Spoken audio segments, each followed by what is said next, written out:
जब प्रभु श्री राम केवट के पास आए नाव मांगने के लिए, तब केवट जी कहते हैं, प्रभु, एक पत्थर पर आपकी चरण की रज पड़ी तो उस पत्थर से एक स्त्री का स्वरूप प्रकट हो गया।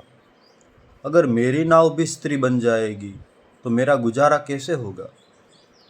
तो प्रभु ने कहा कि तो फिर हम क्या करेंगे, क्या करना पड़ेगा? तो केवट जी कहते हैं कि प्रभु, मैं आपके चरणों को प्रक्षालन करूँगा, फिर आपको अपनी नाव में बिठाऊँगा। प्रभु कहते हैं, जो भी करना है जल्दी करो, हमें उस पार जाना है।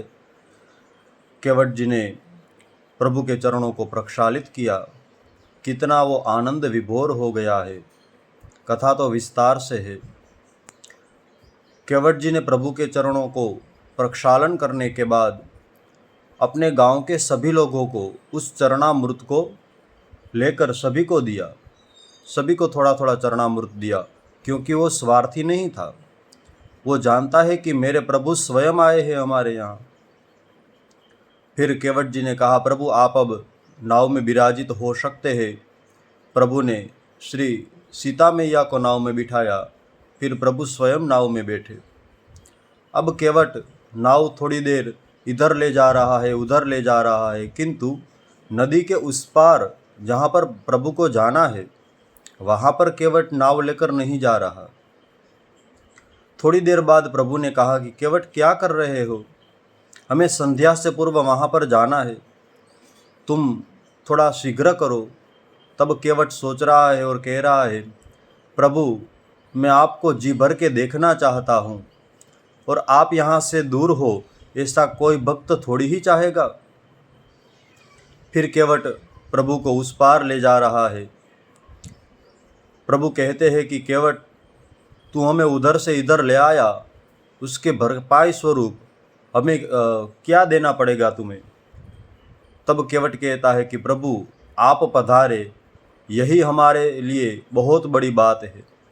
आपके पास से मुझे कुछ लेना नहीं चाहिए, फिर भी अगर आप देना चाहते हैं तो मुझे एक वचन दीजिए, जब आप वनवास पूर्ण करके फिर से अवध लौटे तो मुझे अवश्य दर्शन देकर ही लौटे। ऐसे केवट जी और केवट जी का चरित्र सभी भक्तों के लिए बहुत ही आदर्शपूर्ण है। और केवट जी ने एक सामान्य व्यक्ति होते हुए भी प्रभु के लिए बहुत कुछ किया है। देखा जाए तो सबसे बड़ी बात यह है कि वो सबसे बड़ा सौभाग्यशाली है, क्योंकि भगवान स्वयं हमारे पास आकर हमसे कुछ मांगे तो ये बहुत बड़ी बात होती है। पूरा विश्व जिनका है, जिन्होंने पूरा ब्रह्मांड बनाया है, उसे किसी के पास मांगने की ज़रूरत नहीं होती है। वो तो अपने भक्तों के ऊपर कृपा करने के लिए मांगते हैं। केवट जी भाग्यशाली है, क्योंकि उसके पास आकर प्रभु ने नाव मांगी है।